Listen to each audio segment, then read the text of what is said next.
Hola a todos y todas y bienvenidos a un nuevo vídeo. Bueno, como habéis visto, llevo unos meses de reforma. Cuando veáis este vídeo me faltarán un par de días para que se hagan los 3 meses de reforma. Y como ya estamos en la fase final, bueno, ya lo visteis la semana pasada que no subí vídeo de actualización de la obra, es que ya queda poquito. Lo que es el baño está acabado a falta de la puerta, mi habitación está acabada a falta de un par de detalles, la cocina prácticamente terminada. Entonces os enseñaré un house tour cuando termine, pero a lo que vamos, hoy os vengo a hacer un vídeo sobre reformas. Desde mi experiencia, qué hay que hacer, qué es mejor, qué no es mejor, pero todo basado en mi experiencia. Tengo aquí que me he hecho una chuletilla para que no se me olvide. Lo primero de todo es tener claro qué quieres reformar, porque hay muchísima gente que a lo mejor se pone a reformar el baño, pero no se da cuenta que igual le viene también bien reformar la cocina por X motivos. Entonces, si por ejemplo vas a reformar el baño y vas a cambiar tuberías, porque eso es normal cuando reformas un baño, yo que te aprovecharía y cambiaría también las tuberías de la cocina. Y si la cocina es muy vieja, pues aprovechar y hacer cocina y baño de una vez. Luego, si vas a cambiar la electricidad del baño, por ejemplo, y tu instalación de la casa es muy antigua, pues aprovecha y cambia toda la instalación de la casa. Aunque no hagas ninguna reforma más, que lo dejes todo tal cual está, aprovechar, porque siempre te va a salir más barato que hacerlo en veces.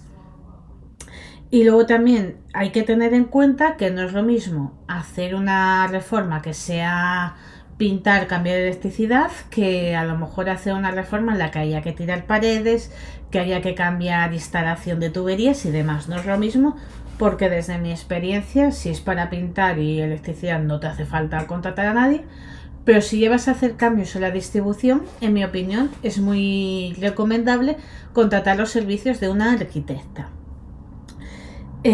También como segundo punto a tener en cuenta, el tiempo y el dinero.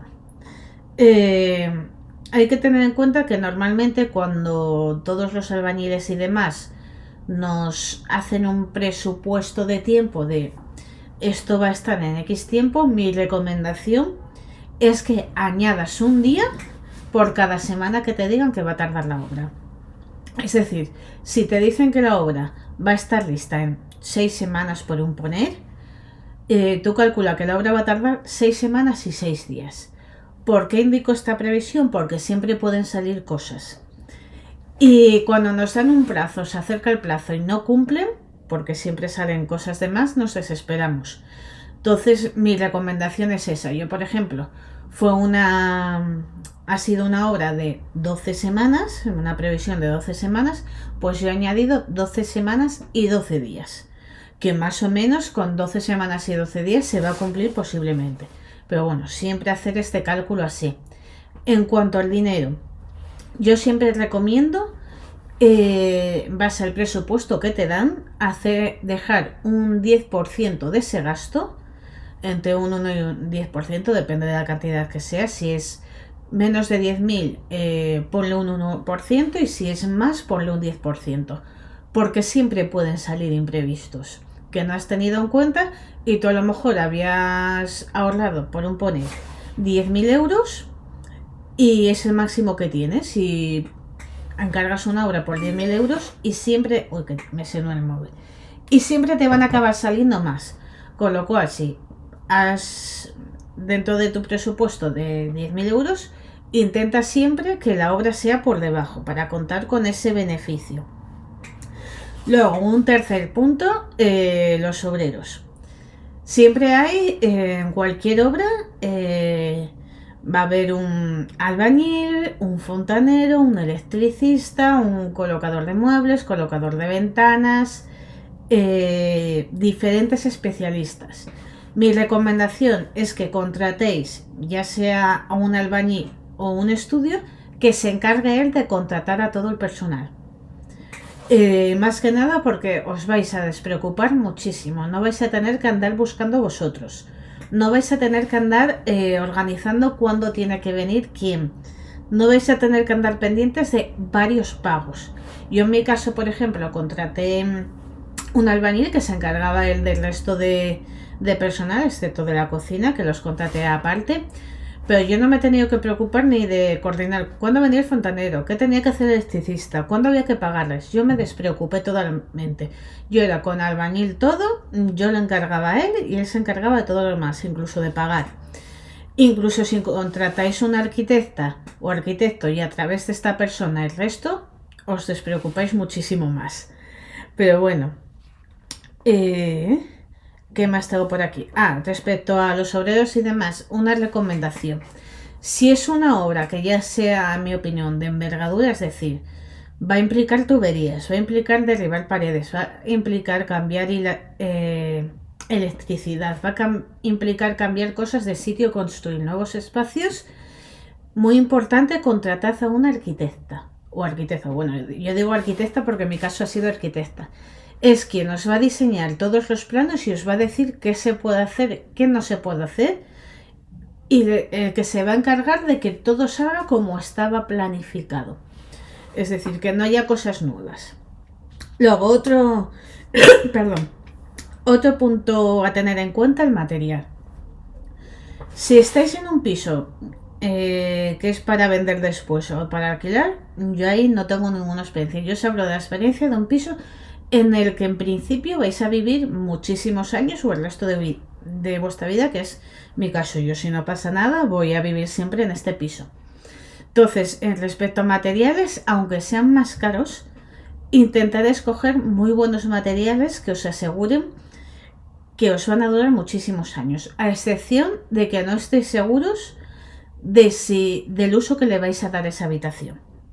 Si, por ejemplo, yo en mi caso, porque he construido esta biblioteca, ya estaba completamente segura del uso que le iba a dar. Pero si, por ejemplo, construís una habitación para un niño pequeño que en unos años va a tener otras necesidades, no os gastéis dinero en material, porque en unos años vais a tener que cambiarlo sí o sí.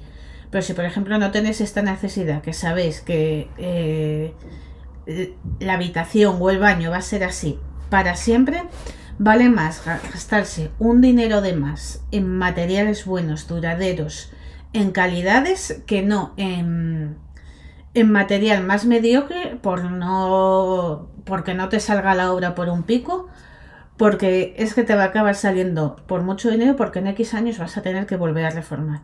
Entonces te vale más gastarte un poquito más y decir, no me vuelvo a meter en una obra salvo que pase algo. También tener muy importante el material de obra, encargarlo antes de que empiece la obra y hacer un seguimiento muy importante de que vaya a estar el día de la obra o el día que se necesite. Porque a mí me ha pasado, yo encargué la cocina con muchísima antelación, yo la encargué en julio y ha llegado el día y por no andar detrás de las personas que se encargaban de la cocina, yo os digo, lo encargué aparte, pues llegó el día que vinieron a instalar y la mitad de la cocina no había llegado. Es decir, una vez que lo encargáis y antes de que llegue el día que se necesite ese material, unas semanas antes de llamar y decir, insistir muchísimo que el material esté completamente, porque si no os va a producir retrasos, que es lo que me ha pasado a mí con la cocina. Que yo ahora mismo, bueno, estoy grabando esto un día martes y está parada porque no ha llegado todavía el material que faltaba. Otro punto más, el quinto, irse de alquiler o quedarse en el piso. Pues todo depende un poco de la experiencia. Yo, por ejemplo, en mi caso lo he hecho en 2 fases. Hice primero este estudio biblioteca y luego me he venido a vivir para el estudio biblioteca y he hecho la obra del resto de la casa. Muy importante tener en cuenta que si haces obra de baño necesitas de otra casa para poder ir a ducharte, fregar cacharros, lavar la ropa y demás. Mi recomendación, si puedes irte toda la obra a un piso de alquiler o a otro domicilio, a otra casa, muchísimo mejor, porque te vas a ahorrar muchísimo estrés y andar yendo de un lado para otro es un gasto más, pero te curas en salud. También es verdad que yo he vivido estos 3 meses en el estudio y claro, me he ahorrado muchos gastos. No he pagado un alquiler, no he pagado un gasto extra de piso, de luz, gas y demás, y me he ahorrado, pero todo es valorar. Es también diferente si eres una persona sola o si eres una familia. Si eres una familia o más de 2 personas, vete de alquiler o vete donde sea. Si eres uno solo, todo hay que valorarlo. Otro punto a tenerlo en cuenta, que es lo que os comenté hace un momento, es hacerlo en fases, hacerlo en varias veces o hacerlo todo de una vez. Todo depende, primero, si sois varios o eres una sola persona. Si sois varias personas que vivís en ese piso, ya que os vais a tener que ir, lo mejor es hacerlo todo de una vez, para no tener que hacerlo en varias veces y tener que salir de vuestro domicilio varias veces. Si eres una persona sola, pues todo depende del tamaño de tu piso, de tu economía, de que encuentres dónde tener que irte o no, un poco todo. Yo, por ejemplo, lo hice en 2 fases y no me arrepiento. Otro punto a tener en cuenta es un poco de recomendaciones que os hago. Siempre pensar, puse aquí siempre pensaros por si acaso. Es decir, os pongo un ejemplo. Yo en mi caso decidí poner bañera, aunque todo el mundo me recomendaba poner ducha de cara al futuro. Entonces yo lo que he hecho es, a mí me encanta la bañera, no voy a sacrificar una cosa que me gusta ahora por el futuro, pero lo que sí que he puesto es una bañera bastante amplia donde me pueda mover. He puesto también, bueno, voy a poner una especie de escalerita para poder subir, una amarre en la pared para poder subir. También tener en cuenta de que, por ejemplo, ahora mismo a lo mejor no se hace falta lavavajillas, pero el día de mañana sí.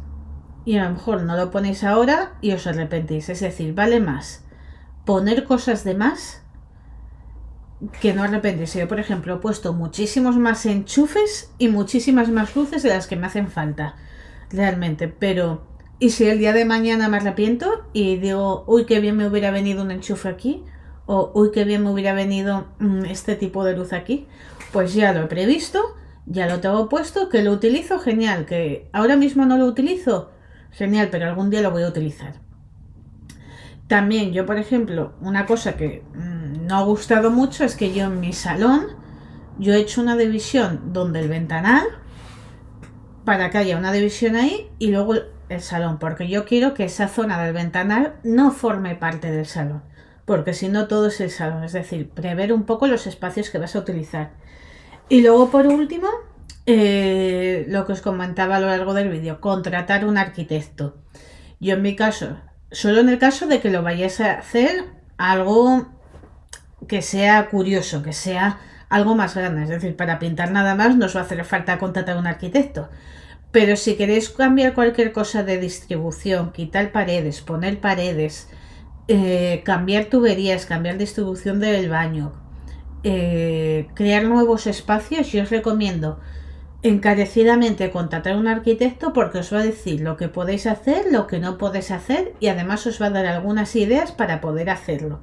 Yo, por ejemplo, en su momento yo tenía bien claro que quería unir la cocina con el salón y no había previsto hacer un cuarto para la lavadora, y la arquitecta que contraté pues me dio una idea para hacer un cuarto de la lavadora, y así, ya que quitaba la despensa, poder hacer un cuarto de la lavadora que me hiciera uso de despensa también, y lo hice en un sitio pues que queda muy bien. Y esto es un poquito todo lo que os tengo que contar sobre reformas. Cualquier cosa que me queráis preguntar, ideas o lo que sea, dejádmelo aquí abajo en la cajita de comentarios. Y bueno, hasta aquí el vídeo. Como siempre, espero que os haya gustado, que le deis a me gusta, os suscribáis a mi canal y lo compartáis en todas vuestras redes sociales, y muchísimas gracias por estar ahí.